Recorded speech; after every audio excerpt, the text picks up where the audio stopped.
Praise the Lord. आप सबको यीशु मसीह के नाम से मैं अभिवादन करता हूं और उम्मीद करता हूं कि आप सब परमेश्वर में बढ़ रहे हैं और वचन का ज्ञान में बढ़ रहे हैं और परमेश्वर का आशीर्वाद में आप आगे चल रहे हैं। अभी इस मौसम में, इस परिस्थिति में, आज का इस लॉकडाउन से बाहर निकालने के समय मैं विश्वास करता हूं कि कलीसिया में आप जाइए और एकता में रहिए। परमेश्वर का बंदा जो भी पासवान है, जो सिखा रहे हैं, उनसे सीख लीजिए और जितना भी आपने सीखा उसको एक दूसरे से बांटिए। मैं उम्मीद करता हूं कि आप ये विश्वास करें कि परमेश्वर आपके साथ हैं और आपको बहुत प्रेम करते हैं और आपके जीवन को बदलना चाहते हैं और आपको इस्तेमाल करना चाहते हैं। मैं आपके साथ प्रार्थना करना चाहता हूँ। पिता परमेश्वर, हम चाहते हैं आज का इस समय सिर्फ हमारा ध्यान आपके ऊपर रहे। हम जो भी वचन सुनेंगे उस वचन के अनुसार हम चलने के लिए निर्णय लेते हैं। वो ज्ञान, बुद्धि, समझ दीजिए, सिखाइए आगे जाने के लिए और आपके पीछे चलने के लिए सिखाइए। खुद को इनकार करने के लिए सिखाइए, क्रूस उठा के चलने के लिए सिखाइए। परमेश्वर, हम चाहते हैं हम आपके जैसे बने। आज का इस संदेश के लिए धन्यवाद, इस मौका के लिए धन्यवाद। यीशु मसीह के नाम से प्रार्थना करता हूँ, आमीन। Praise the Lord. देखिए, हम पिछले 2 हफ्ते से परमेश्वर के साथ हमारा रिश्ता कैसे होना चाहिए, कैसे है, क्या है, उसके बारे में पढ़ रहे हैं और उसके द्वारा एक दूसरे से हम रिश्ता कैसे रख सकते हैं, ठीक है ना। अभी हम तीसरा भाग में हैं। आज रोमियो का अध्याय 5 वचन 8 से हम शुरू करेंगे। पिछले हफ्ते में हमें पढ़ा था, थोड़ा वहां से अभी शुरू करेंगे।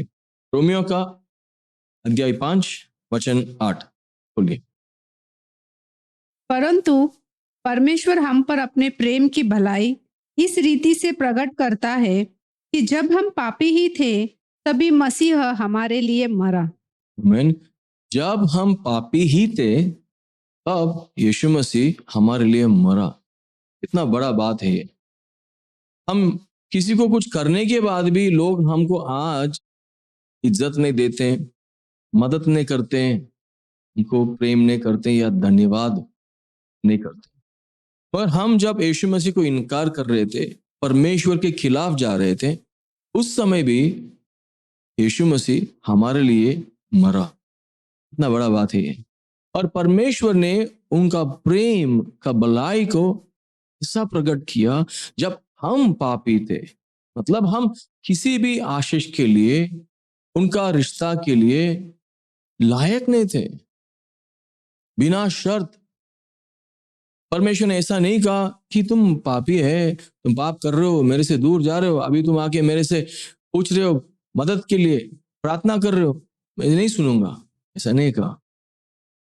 जो भी दुख में है, दर्द में है, मेरे नाम से पुकारो और तुमको मैं आराम दूंगा। यही कहा ना यीशु मसीह। देखिए, परमेश्वर का प्रेम है ना, बिना शर्त का है। आपको ये समझना चाहिए। अभी हमारा रिश्ता परमेश्वर के साथ उनके प्रेम के द्वारा ही जोड़ रहा है, सही है। उनका बलिदान के द्वारा हम उनके पास पहुंचे हैं, सही है। अभी हम दूसरे से रिश्ता रखने के समय शर्त रख के हम रिश्ता रखेंगे तो हम परमेश्वर से जो मिला है, जो लिया है, उसका मूल्य क्या रखे हैं। सोच कर देखिए कि हमको परमेश्वर से मिला है, पर हम एक दूसरे से हम ऐसा व्यवहार करते हैं कि हम उनको दे रहे हैं। परमेश्वर ने हमको दिया है, फिर भी परमेश्वर हमारे साथ अनुग्रह दिखा रहे, प्रेम दिखा रहे और हमको सहन रहे। और हम क्या कर रहे हैं, एक दूसरे के साथ हम नियम रखते हैं, लिमिट रखते हैं, कंडीशन रखते हैं, शर्त रखते हैं। हम दूसरों का गलती को माफ नहीं करते हैं। माफ कर दिया तो भी हम भूलते नहीं हैं, बार बार उसको याद करके उनको याद दिलाते हैं और हम खुद मन में एक डब्बा में डाल के रख देते हैं, कभी भी चाहिए उठाकर देखते हैं। हमारा रिश्ता है ना परमेश्वर के ऊपर निर्भर होकर, जैसे हमने उधार पाया, वैसे ही एक दूसरे के ऊपर प्रेम कर कर, परमेश्वर का प्रेम को लेकर, देकर, माफ कर कर, अनुग्रह दिखाकर, बिना शर्त उनके साथ रिश्ता बनाना पड़ेगा। मतलब प्रेम में, हाँ मैं तुम्हारा फ्रेंड हूं, हाँ हम दोनों को शादी हो गया, आप पति है मैं पत्नी हूं, मगर आप वैसा किया ना इसलिए मैं भी ऐसा करूंगा। तो आपको सिखाना चाहिए। आपको अभी मैं ऐसा करेगा तभी आपको समझ में आता है। ऐसा बोलकर इंग्लिश में बोलते हैं टिट फॉर टैट। लोग करते हैं, वो नहीं करना चाहिए। हम कभी कभी सोचते हैं हम उनको प्रेम करेंगे तो उनके साथ रिश्ता रखेंगे, उनके साथ एक दोस्ती बनाएंगे, उनको मदद करेंगे तो हमको क्या मिलेगा। परमेश्वर ने वैसा नहीं सोचा। आपको उद्धार देने के समय, आपको बचाने के समय, यीशु मसीह को क्रूस पे चढ़ाने के समय परमेश्वर ने सिर्फ इतना सोचा, आपका भलाई, उनका प्रेम का भलाई प्रकट किया। हम दूसरों को भलाई सोचकर हम परमेश्वर का प्रेम प्रकट करना है या नहीं? सोचिए, करना है ना? कब करेंगे? हर बार जब मौका मिलता है हम करना चाहिए। लोगों का जीवन में जो भलाई होगा, उनके लिए जो अच्छा है, जो उनको भी मालूम नहीं है, उसके बारे में उनको सिखाना, उनको मदद करना। हाँ, उनसे क्या मिलेगा? नहीं। हमारा नाम कैसे हम कमा सकते हैं इस रिश्ता के द्वारा? नहीं।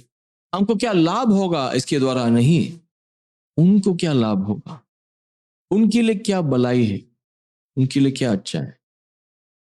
मुझे प्रसन्न करने के लिए नहीं, परमेश्वर को प्रसन्न करने के लिए मैं उनके साथ प्रेम में, बिना शर्त रिश्ता रखकर, विश्वास कर कर, परमेश्वर के ऊपर विश्वास कर कर, भरोसा रखकर मैं उनको सेवा करूंगा, सहनूंगा। सबको आशीष चाहिए। देखिए, यीशु मसीह हमको आशीष देने के लिए आए हैं। शारीरिक आशीष भी उसमें एक भाग है, मगर आत्मिक आशीष वही सबसे मूल्य है। यीशु मसीह जब इस दुनिया में सेवा करने के समय उनका चेलों में बहुत सारे लोग उनके पीछे सिर्फ और सिर्फ चंगाई के लिए, उनका काम से क्या मिलेगा, आशीष क्या मिलेगा, खाना कब मिलेगा, वो सब सोचकर उनके पीछे गए थे। वो लोग निराश हो गए थे, क्योंकि यीशु मसीह आशीष सिर्फ शारीरिक रूप से देने के लिए नहीं आया। हमारा अनंत काल जीवन शारीरिक तरीके का एक आशीष नहीं है, आत्मिक आशीष है।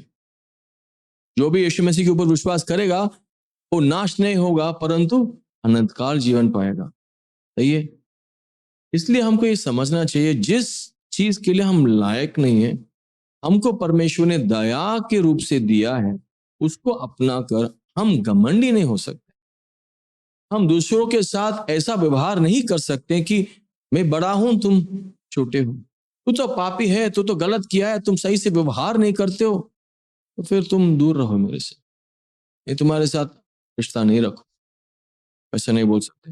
हाँ, परमेश्वर के विरोध वो लोग जा रहे हैं, फिर भी उनको माफ कीजिए, मदद कीजिए। पर आपको नफरत करते हैं तो फिर उनसे थोड़ा दूर रहिए और उनको प्रेम करना मत छोड़िए, उनके लिए प्रार्थना करना मत छोड़िए। आपको दुख देते हैं, दर्द देते हैं, सहने के लिए नहीं हो रहा है, थोड़ा दूर रहिए, मगर प्रेम करना आप छोड़ना नहीं चाहिए। क्योंकि जब हम पाप करते थे, जब परमेश्वर को हम नहीं जानते थे, उस समय भी परमेश्वर हमको प्रेम किया है, उसका भलाई के लिए, उसका भलाई प्रकट करने के लिए यीशु मसीह को भेजा। समझ में आ रहे हैं? तो हम उनका भलाई के लिए, परमेश्वर का प्रेम प्रकट करने के लिए उनको मदद करना है, प्रार्थना करना है। तोहफा हो सकता है, तोहफा भी देना है। सबसे बड़ा तोहफा ये होता है कि हम सुख समाचार उनको दें। ये सब परमेश्वर देख रहे हैं। हमारा हर दिन घर पे हम कैसे रहते हैं, बाहर कैसे चलते हैं, एक दूसरे से कैसे व्यवहार करते हैं, एक दूसरे से कैसे बात करते हैं, हमारा पैसा लेना देना कैसा होता है, हमारे दिल में क्या रहता है, वो सब परमेश्वर देखते हैं। फिर परमेश्वर को प्रसन्न करने के लिए हमको ईमानदारी से प्रेम करना पड़ेगा। क्यों? इफिसियों का पुस्तक 2 अध्याय वचन 8। इफिसियों का पत्री में अध्याय 2 वचन 8 बोलिए। क्योंकि विश्वास के द्वारा अनुग्रह से ही तुम्हारा उद्धार हुआ है, और यह तुम्हारी ओर से नहीं वरना परमेश्वर का दान है। परमेश्वर का दान है, उनसे दान मिला है हमको। उदार हमारे लिए परमेश्वर ने दान दिया है। परमेश्वर ने हमको माफ किया है, हमको दंड नहीं किया है, अनुग्रह दिखाया, दया दिखाया, अभी भी दिखा रहे हैं। हमने उसको खमाया नहीं, उदार के लिए हम लायक नहीं है, सही है ना? तो फिर हम दूसरे लोगों को देखकर हम कैसे बोल सकते हैं मेरा इज्जत के लिए तुम लायक नहीं है, मेरा सेवा के लिए वो लायक नहीं है, मेरा मदद के लिए वो लायक नहीं है, मेरा रिश्ता के लिए वो भाई और बहन लायक नहीं है, वो पवित्र नहीं है, इसलिए मैं उनके साथ उनको मदद नहीं करूंगा, उनके साथ नहीं बैठूंगा। वैसा नहीं है। परमेश्वर के वचन के अनुसार आपको समझना चाहिए, हमको दान मिला है, हम उनका दान प्राप्त किया, मतलब अपनाया है, लिया है हाथ में, झुककर। हम दूसरे लोगों के सामने हम जैसे व्यवहार करते हैं वो परमेश्वर देख रहे हैं।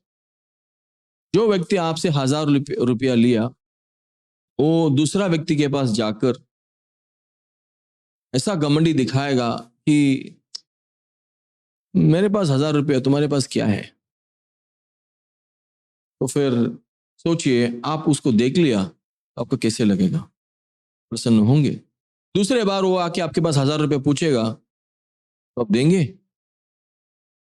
नहीं देंगे, सही है ना? तो परमेश्वर ने हमको जो भी दिया है वो हजारों आशीष से ऊपर है, हम गिन नहीं पाएंगे। और दूसरों लोगों को हम देखकर हम बोलते हैं तुम में क्या है, उसमें क्या है, वो क्या किया है, उसको कहाँ मिलेगा आशीष? ऐसा हम कहकर बहुत बार हम खुद को एक ऊपर स्थान पे रख देते हैं, बहुत गलत है। हम परमेश्वर से लेने के, धान लेने के, धान ढूंढकर बैठने जगह पर है, समझ लीजिए। परमेश्वर का प्रेम और उनका अनुग्रह लोग जानना चाहिए, और उसके लिए एक साधन है आपका जिंदगी, आपका रिश्ता, आपका जीवन। लोग आपके द्वारा, आपका चाल चलन के द्वारा, रिश्ता के द्वारा, आपके बातों के द्वारा परमेश्वर प्रेम है और परमेश्वर अनुग्रह देने वाला है और परमेश्वर दयालु है, कृपालु है बोलकर समझना चाहिए, मानना चाहिए। आप बोल सकते हैं कि मैं यीशु मसीह में हूं, मेरा जिंदगी बदल गया, तो फिर वो लोग बोलेंगे मन में और पूछेंगे मन में, दिखाओ, दिखता नहीं है। पर हम आशीष सिर्फ शारीरिक रूप से ही हम ढूंढ के जाएंगे तो हम सच में सही आशीष के पीछे नहीं जा रहे हैं, हम परमेश्वर के और सही रिश्ता पे आगे नहीं बढ़ रहे हैं। तो फिर लोग भी हमको शारीरिक रूप से ही हमको तुलना करके देखेंगे, ऐसा है तो हम उनके सामने गिरेंगे। पर परमेश्वर की ओर हम आत्मा में बढ़ते हैं, प्रेम में बढ़ते हैं, पवित्रता में बढ़ते हैं, पूरा मन बदलने के बाद हम आत्मिक तरीके में आगे बढ़ते हैं, तो लोग हमारा बदला हुआ चाल चलन, व्यवहार करने का तरीका, जीने का तरीका, बात करने का तरीका देखकर वो लोग समझ पाएंगे सच में हमारा दिल बदल गया है, ये व्यक्ति बदल गया, ये कहाँ कैसे हुआ? तब आप बोल सकते हैं यीशु मसीह, उनके द्वारा हुआ, सिर्फ और सिर्फ उनका हाथों के काम के द्वारा हुआ। वो होता है सबसे बड़ा चमत्कार, समझ लो ना आप। और एक वचन आपको देना चाहता हूं कि कोलोसियों का पत्री में अध्याय 3 वचन 13, कोलोसियों का अध्याय 3 वचन 13। और यदि किसी को किसी पर दोष देने का कोई कारण हो तो एक दूसरे की सह लो और एक दूसरे के अपराध क्षमा करो, जैसे प्रभु ने तुम्हारे अपराध क्षमा किए वैसे ही तुम भी करो। आमीन। भाई बहन, परमेश्वर आपसे बात कर रहे हैं उनको वचन के द्वारा। मैं परमेश्वर का बंदा हूं, सेवक हूं, मैं आपको ये कह रहा हूं, एक दूसरे को माफ कीजिए ना। आपका पति को आपको माफ करने के लिए नहीं हो रहा है तो प्रार्थना कीजिए, मन से माफ करने के लिए कोशिश कीजिए। आपका रिश्ता, आपका शादीशुदा जिंदगी कैसा है? आपका सास ससुर के साथ आपका रिश्ता कैसा है? सोचिए। आपका भाई बहन के साथ आपका रिश्ता कैसा है? आपका परिवार में सिर्फ आप विश्वासी है तो दूसरे लोग आप में देखते हैं कि वो प्रेम, सहनशीलता, धीरज, तो फिर वो लोग कैसे समझ पाएंगे कि आप सच में एक सही रास्ते पे आप जा रहे हैं? एक दूसरे को सहन लो। हाँ, विश्वासियों में रिश्ता रहेगा, एक पति पत्नी दोनों विश्वासी हैं तो एक दूसरे को सहना बहुत जरूरी है। कलीसिया में आप जाते हैं, भी आजकल जा नहीं पा रहे, ऑनलाइन सर्विस में आप अटेंड कर रहे हो, तो एक भाई एक बहन से आपको बातचीत हो रहा है मार्केट जाने के समय कोई दुकान में, आप पलट के जाते हैं या उनको मिलकर उनसे बात करते हैं? परमेश्वर ने हमारा सब पापों को माफ कर दिया। हम दूसरों को पाप माफ करते हैं नहीं करते हैं? दूसरों को क्षमा करते हैं नहीं करते हैं? दूसरों को गलतियों को छोड़ देते हैं या उसको बड़ा करके उसको सबके सामने नीचे गिराकर बैठते हैं? सोचिए। परमेश्वर ने हमारा उद्धार का काम पूरा किया, पूरा परमेश्वर ने पूरा किया और हमको वो सब पूरा कर कर उनका काम का भलाई को हमारे लिए एक तोहफा के रूप से दान में दिया, तो वो सब अपना लिया। हमने परमेश्वर की ओर आकर मन फिराकर रो रो कर उधार पूछते हैं, माफी पूछते हैं, क्षमा मांगते हैं, आशीष चाहते हैं, मगर एक दूसरे से जो सर झुकाकर मन टूटकर हमारे पास आने वाले लोग या उनका परेशानी में वो लोग बोझ उठाकर नीचे गिरने वाले, उनको देकर हम क्या बोलते हैं? उनको चाहिए और भी थोड़ा दिन रुकने दो। भाई बहन, आप एक दूसरे से प्रेम रखते हैं, आप पति पत्नी हैं, शादीशुदा जिंदगी में जी रहे हैं, बच्चे हैं आपके पास, तो फिर आपको ये समझना चाहिए एक दूसरे से माफ करना रिश्ता का एक बहुत बड़ा भाग है। लोगों को माफ करने के लिए आपका कितना समय लगता है? तुरंत माफ कर दे तो आप सोच कर देखिए, जल्दी से जल्द आपको माफ करने के लिए होता है? आपने कुछ गलती किया, परमेश्वर के पास आकर तुरंत मन बदलने की कोशिश करते हो आप, या तो बार बार आपको वचन सुनने के बाद भी, बोलने के बाद भी आप नहीं बदलते? तो सोचना पड़ेगा कि सच में आपका रिश्ता यीशु मसीह में सही है या नहीं। बहुत सारे समय हम सोचते हैं कि हम उनको प्रेम करते हैं और इतना सारे साल उनके साथ हमने रहा और उनको मदद किया, सेवा किया, सब कुछ कर दिया, फिर भी वैसे ही करते हैं। इसकी वजह से हम क्या करते हैं मालूम है? उनको माफ नहीं कर पाते, हमारे दिल में कड़वापन बैठ जाता है। हम ये भूल जाते हैं कि हम खुद परमेश्वर की दया की वजह से हम जिंदा हैं। सिर्फ और सिर्फ हम परमेश्वर के अनुग्रह के द्वारा हम पवित्र ठहरा गए हैं और उनके काम की वजह से ही हम उद्धार पाए हैं। हम सब पापी हैं, कोई भी हम में परिपूर्ण नहीं है, सिर्फ परमेश्वर परिपूर्ण है। इस समझना बहुत जरूरी है। लोग नहीं जानते हैं वो क्या करते हैं, वो गलती करते हैं क्योंकि उनको मालूम भी नहीं है। आपका शिक्षा, आपका ज्ञान, आपको जितना परमेश्वर ने सिखाया वो लोगों के पास नहीं है, दूसरे लोगों के पास नहीं है, तो फिर आपको क्या करना है? जिनके पास वो ज्ञान नहीं है उनको मदद करना है, उनको सेवा करना है, उनको दिखाना है कि आपको ज्यादा मिला है, इसके लिए आप उनको देना चाहते हैं। देने में होता है भाई आशीष, देना है, क्योंकि हमको मिला है पूरा फ्री में, मुफ्त में परमेश्वर ने हमको उधार दिया है और मुफ्त में जो मिला है उसको हम नियम कर कर, शर्त बनाकर, उसमें जो पास होंगे, टेस्ट रखते हैं हम, पास होंगे तो उनको वो मिलेगा। हाँ, ये सब करके आने दो, फिर माफ करूंगा। ये सब करके दिखाओ, फिर तुमको क्षमा करूंगा। वो ये सब करेगा, फिर घर के अंदर आ पाएगा, मेरे साथ बैठ पाएगा, मैं बात करूं। हमको बस इतना ही करना है कि लोगों के सामने प्रकट करना है कि हमारा परमेश्वर दयालु है, हमारा परमेश्वर अनुग्रह दिखाने वाला परमेश्वर है। हम दूसरों से ये अनुग्रह दिखाकर उनको ये प्रकट करना है, सिखाना है कि परमेश्वर उनको प्रेम करते हैं और अनुग्रह दिखाना चाहते हैं। जैसे हमको अनुग्रह मिला, वैसा हम एक दूसरे को अनुग्रह देना चाहिए। और एक वचन, दूसरा पत्रोस का पहला अध्याय 2 और 3।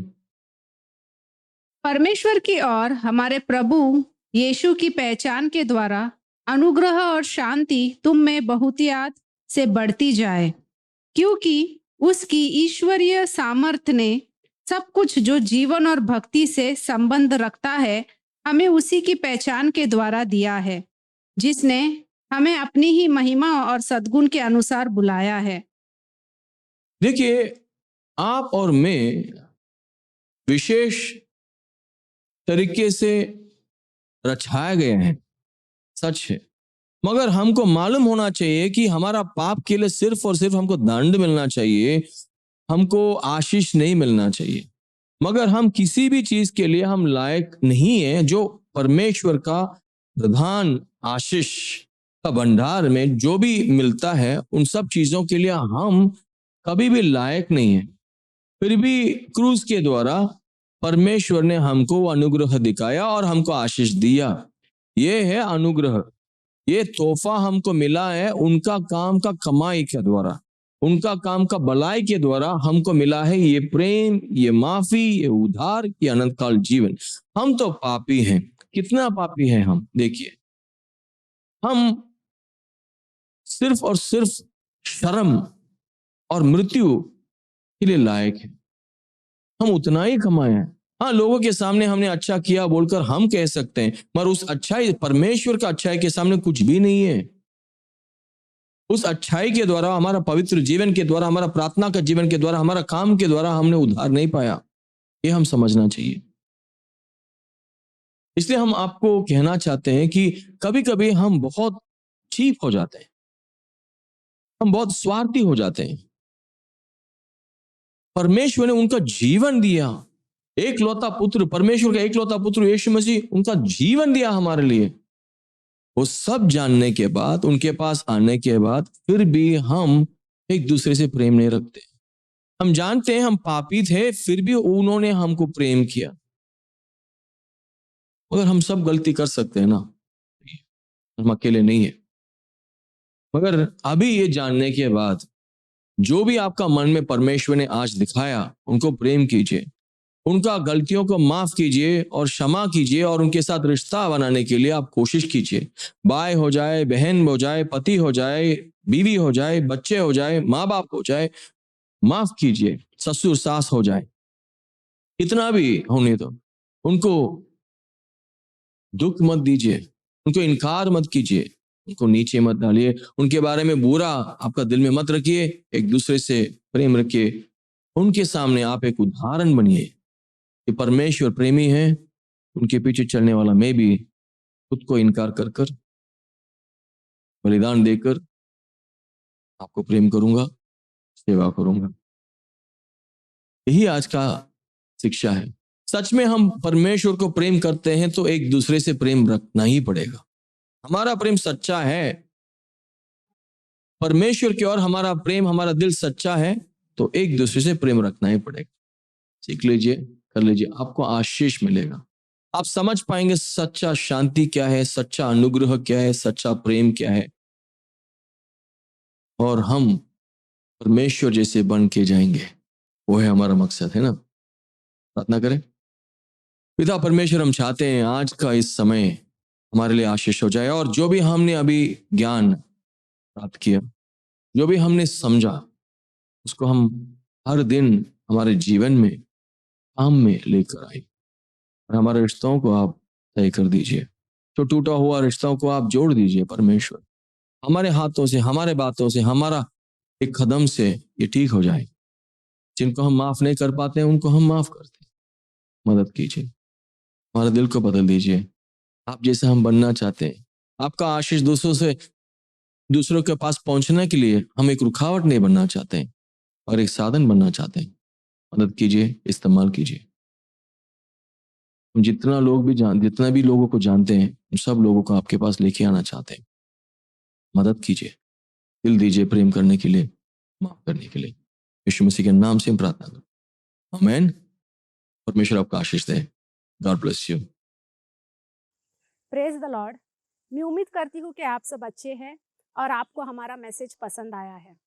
जैसे कि आप सब जानते हैं, जो कोविड की स्थिति पूरी दुनिया भर में चल रही है, जिस कारण हम कलेशिया नहीं जा पा रहे हैं। अगर आप ऐसे व्यक्ति हैं जो कलेशिया नहीं जा पा रहे हैं और आप किसी ऑनलाइन सर्विस के खोज में हैं, तो मैं आपको बताना चाहती हूँ कि हम हर रविवार को 11:30 बजे सिंपली बाइबल यूट्यूब चैनल में मिलते हैं। अगर आप यूट्यूब चैनल में जाएंगे और वहाँ पे सिंपली बाइबल करके सर्च करेंगे तो आपको हमारा सारा वीडियोस मिल जाएगा और जो रविवार को 11:30 बजे जो लाइव सर्विस होता है वो भी आप देख पाएंगे। तो आप लाइक करें, सब्सक्राइब करें। अगर आपको मैसेज पसंद आता है तो आप शेयर करें और वहाँ पे यूट्यूब चैनल पे अगर आपको कोई प्रेयर रिक्वेस्ट है तो वहाँ पे आप कमेंट कर सकते हैं। हम आपके कमेंट को देखकर आपके लिए ज़रूर प्रार्थना करेंगे और मैं यही कहूँगी कि आप अपने आप का ख्याल रखें इस कोविड की स्थिति में। धन्यवाद। परमेश्वर आपको आशीष दे।